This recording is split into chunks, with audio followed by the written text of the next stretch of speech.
Hello and welcome to the Garden of the Black Roses. This is fan fiction. This is a continuation of my Ragnarok Online Fanfiction. Again, probably 2 chapters. Yeah. Yeah. So let's get into it. Chapter 3. Kashi paced as Novus and Balos examined Pallador's now bound self again. "How the hell did you get yourself bound?" he yelled angrily at Pallador. "I thought you'd be able to handle Contra on your own." "I was sure I could also," Pallador replied calmly. "That was till I saw what was around Contra's neck." He looked at the 2 mediators in turn. "You saw it too, didn't you?" Shadow and Balos shrugged. Both had been too busy occupying Contra's attention by attacking him to not notice anything unusual. Black Rose might know, but she was called by Lack for some reason. "A medallion from Loki," he said with certainty. Everyone looked at him with shock. "I'm certain of it. I saw Loki's brand upon a medallion around his neck. He was able to bind me with the power Loki had granted him. It seems he can't do 3 at once, or Shadow, Balos, and Black Rose would be bound now too." Silence filled the room.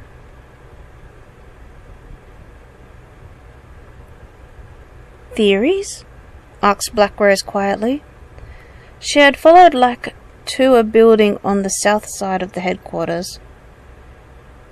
"Contra somehow got power to fight, right?" Lack asked, settling onto a beanbag. "What if he got it from a higher power?" "I already know," Black Rose said, interrupting him. "Contra owns a medallion with Loki's brand on it. It was dangling out of his armor when Shadow, Balos, and I went to free Pallador." "Loki?" Lack said, not showing much reaction to this news. "God of mischief? What would he want with Contra? Contra is more of an overpowered pain in the ass. He isn't much of a mischief maker." "I don't know," Black Rose replied. She looked up at the Fight Club headquarters and blinked once. "Wanted to ask, how is she?" "She?" Lack asked, puzzled for a moment. "Oh, your half-sister? She's okay. Most of the time. Did you want to talk to her?" "No, I'd rather keep this a secret from her," Black Rose replied. "She already has a shadowed form of Balos's power. I don't want her to get hurt by Contra if she finds her a threat, because we're half-sisters." "As you wish," Black replied. "Now, how would you say we go about killing Loki?"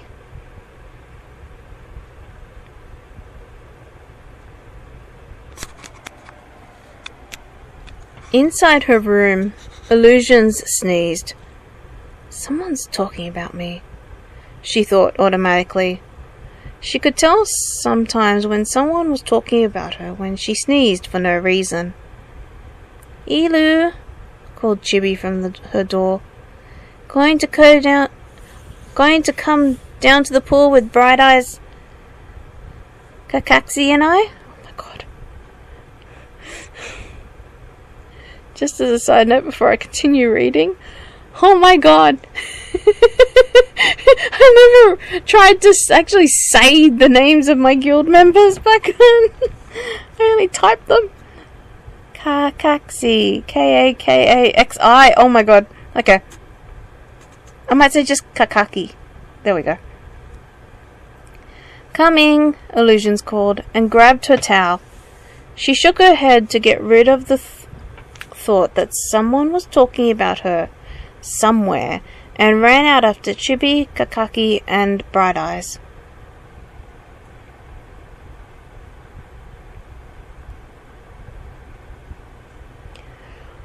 Morgu stood staring at Contra. "You're pathetic, you know that? A stupid, pathetic wreck. You can't even stand straight after being scolded by Loki." "But she was there," whimpered Contra. He felt icky all over his body. "Hell was there, and I looked at her, so beautiful." He savoured the image of one half of Hell's body for a moment before becoming completely repulsed. "And yet she scared me so much." Morgu shook his head. He didn't look at Hell because he had been exactly like Contra is now. Hell was half-rotting corpse, half-full-bodied, luscious woman. It was burned into his memory of the maggots that crawled over the dead half of her face. Yet he could feel the sickening yet lustful feeling he got when he saw her for the first time. Forcing himself not to shiver in disgust, he pulled Contra up and barked, "Are you a man or a wimpy female? Because I don't need females with me on our mission." Contra stared at Morgu, full of anger. "I'm not female," he said, standing up straight, "and you better start to respect my authority as High Seat of the Paladin Order." "Or what?" Morgu sneered. "You're going to hit me with your toy sword?" Contra's eyes flashed angrily at this. He raised his sword and positioned himself to attack. "I'll teach you respect," Contra spat and leapt at Morgu. Morgu merely stepped aside and laughed, his sword still in its sheath. Contra snorted like an angry bull and charged again. Morgu whipped out his sword and blocked Contra's attack. Throwing his shield at Contra as a distraction, he cast Reflect around himself. Morgu growled, "Sacrifice ritual!" He screamed and aimed it at Morgu, casting it over and over again. Before he knew what had happened, the attack was coming back to him. Falling to his knees, he began to cast Heal. "No you don't," Morgu said, giving him a kick in the stomach. "This is my respect, O High Seat of the Paladin Order." Morgu laughed and kicked Contra again. Contra laid on the floor motionless. Blood oozed slowly out from under him. Morgu tilted his head and waited a few seconds before spitting on Contra. "Good riddance," he said, turning to walk away. "I did say to him I didn't want girls with me on our mission. Such a pathetic, weak paladin. How could he have gotten—" Morgu fell forwards. He coughed and blood splattered on the ground. Looking back at Contra, he saw he was up on his feet. Blood dripped off him like raindrops. "Impossible," Morgu croaked. "You should be dead. Dead!" Contra began to walk towards him. "How can you still move?" Contra continued to walk. "This is why I'm the High Seat, and not you." Raising his sword, he swung down, neatly cutting off Morgu's head. It rolled along the floor, leaving a trail of blood until it hit the wall, where it sat facing upright. Morgu's expression frozen in pure horror. Contra smiled and wiped his sword on Morgu's cape. "You need to respect your elders," he said to Morgu's headless body. Looking up, he saw a beautiful woman standing behind a pillar. "This is what you wanted?" he asked, as she stepped out and began to walk towards him. His stomach churned as she gave him a kiss. Her rotting hand caressed his face. "Yes," she whispered into his ear. She could feel the loose pieces of dead flesh brushing against it. Exactly what I wanted.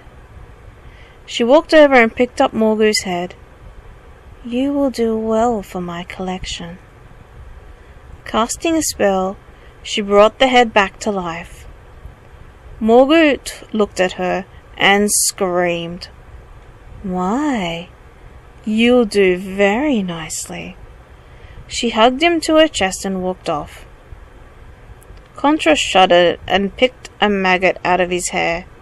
He hated Hell despite her allowing him to fulfill his wildest and violent fantasies with her in an exchange for certain deaths to be added to her collection.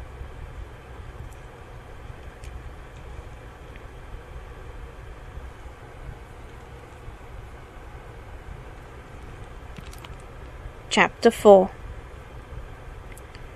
Everyone gathered in the dining hall to be served for dinner. Chibi changed into her cat form and ran onto everyone's legs to get to her spot on Lack's left side. At Lack's left side. She was as hungry as everyone else after being drilled by Lack all day. "Should we serve you cat food and milk, or normal food today?" Lack asked when she leapt into her seat. Chibi looked at him with bright blue eyes and turned back to her normal self. "Human food, obviously," she replied with a smile. "I'm not too fond of cat food. The milk does sound nice." Lack laughed and noticed that Trelawney was standing frozen near her seat. Her eyes were vacant, and her lips were moving. Lack stood up and yelled, "Silence!" Everyone froze, and only Trelawney's voice could be heard in the room. Everyone looked at her and listened. "Foreshadows the land, the people must rise. Deep within the earth, the silence is coming. It looms over us all. Justice will be spread, and the overpowered will be diminished. Only the Dark Messenger will rule in power. His sword will bring down his enemies with death at his command." Trelawney blinked and looked at everyone, her cheeks going bright red as she asked, "What?" Lack sighed, knowing she wouldn't remember the first part of what she had said. "Well?" he asked everyone. "Get to your places before I find a way to eat you." Everyone laughed and the noise began to resume in the dining room. Chibi watched as Trelawney sat down and shake her head. "That was unexpected, wasn't it?" "Yes, it was," Lack replied. He too was watching Trelawney. Reaching back, he grabbed the skirt of a passing maid and said, "Take some headache tablets to Trelawney. She's going to need some after that vision." The maid, who was shocked and surprised, resumed her composure and nodded. Lack watched her take a glass of water to Trelawney before looking back at Chibi. "Did you take it all down?" he asked, when he saw her little notebook she carried around in her pouch. "Yep, everything she said," Chibi replied. She began to tap the end of her pen at the top of the page. "I wish I got to hear the beginning bit." "Me too," Lack replied. Nothing more was said as the maid brought in various dishes for each guild member. Chibi laughed in delight as the maid gave her a glass of milk, 2 small strawberry tarts, and a plate of noodles and honey chicken. Everyone in Fight Club got their favourite things to eat for meals. Lack believed that a happy guild performed better than a guild that was forced to eat and do things they didn't want to. Leaning across, he nicked a piece of chicken from Chibi.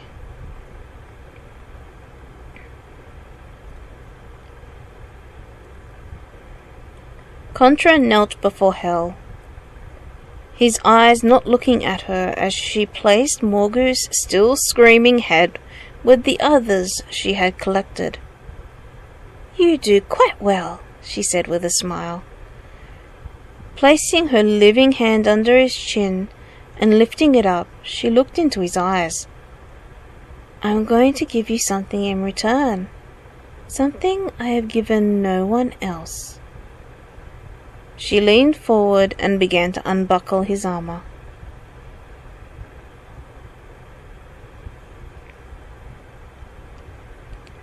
Black Rose arrived back at the castle to find Palador still bound. "No luck?" she asked Shadow, as she walked into the room to get her feather brush. Shadow shook her head. "We might need to call Ea or Faceti for help, but I don't know if they'll reply. Odin didn't." She indicated to Balos, who was resting at her side. "Calling a god seems to take a lot of power and strength out of him. I wonder if Ea might hear us if we lend our strength to Balos." Black Rose mused, brushing her wings gently with her feather brush. "I wonder if the gods are even able to hear us loud enough if it is Balos alone who attempted to call them." Shadow shrugged, and the two of them looked towards where Nervous was still hovering around Palador, poking him with various weapons and magic and pretty much anything that came to mind in an attempt to unbind his powers. "Where's Kashi?" Black Rose called to him. "I thought he'd be here angry or something." "He got so angry that he left to prepare the change that he's been creating for the world," Nervous replied. He poked Palador in the side with the bone wand. Palador shifted and said, "Face it. Nothing is going to work. You've been at this for 5 hours. Take a rest already." Nervous sat and sighed. "Then we'll have to get Balos to attempt to call Ea. She's the only one that can help now."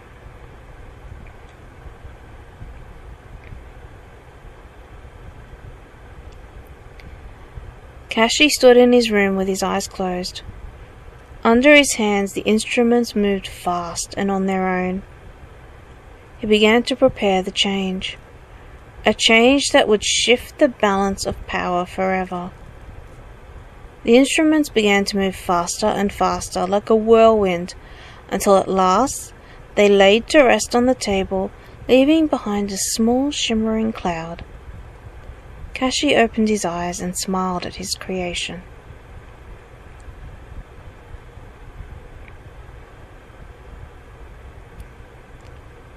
Contra lay on Hell's bed. All over his body ached of the experience he just had.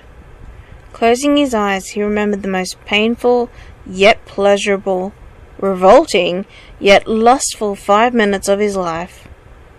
On the left side of his chest, a red mark stood out against his white skin. Hell's brand. Getting up, he got dressed and began to plot how he was going to get Hell's next head for her collection. He knew it wasn't going to be easy. "She wants Lax's head," he thought as he strode out of the room. Looking back in for a sec, he gave Morgu a pat, then ruffled his hair. Morgu swore at him angrily. "This is to teach you to respect your elders, O middle seat of the Paladin Order." He laughed and left the room. Now, how am I going to get Lax's head without causing all of Fight Club to come down on me?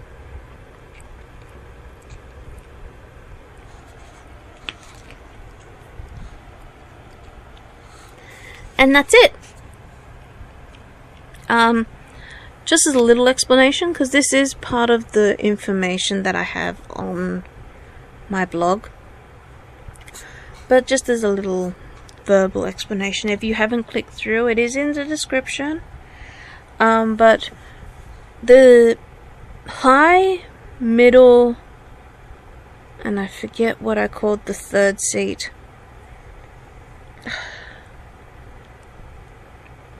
but it was of the leaderboard.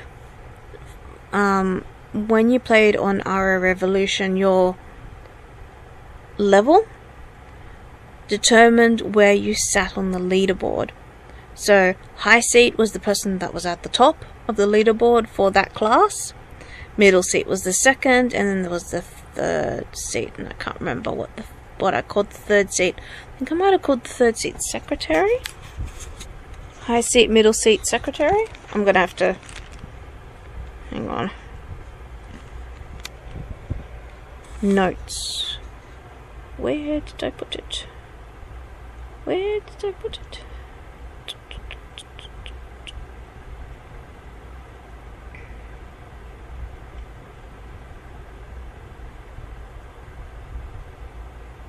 Yeah, high seat, middle seat, secretary. I'll just read this actually because it's part of what I've got here. So each class has an order of its highest/strongest members. The orders have no headquarters, only a meeting place. So say for example in Aldebaran, where you go, there's like an alchemist, in the original game I should say, there's like an alchemist guild, like, maybe not guild, but like it's like a school kind of thing, where you do quests in order to become an alchemist and level up to become a geneticist, which is not in this. When I wrote this, the highest level you could get to was like whitesmith, creator, assassin cross, that kind of thing. I can't remember what they called it. I think it was like 30. I can't remember. Anyway, yeah. So, but yeah, each class, each job class had their own area that you go to. So they have a meeting place. So there's 4 positions. The high seat, the one who's at the top. Middle seat, so the second, and secretary, third, and then members. Places are determined on where they are on the leaderboard. Tattoos, I've mentioned that already too. So each guild has a tattoo which is permanent. The brighter the tattoo, it represents the current guild, and then a faded tattoo means an old guild. And that's pretty much it. The gods, so there's the hidden gods, which are the mediators, or the moderators that played, and obviously the owner of the server, Kashi, is a hidden god. And then you've got the Norse gods, who are the gods overall that created the hidden gods. It's a little complicated. But yeah, I'm probably not even pronouncing them correctly either, so yeah. But that's pretty much it for now. If there is anything extra, I will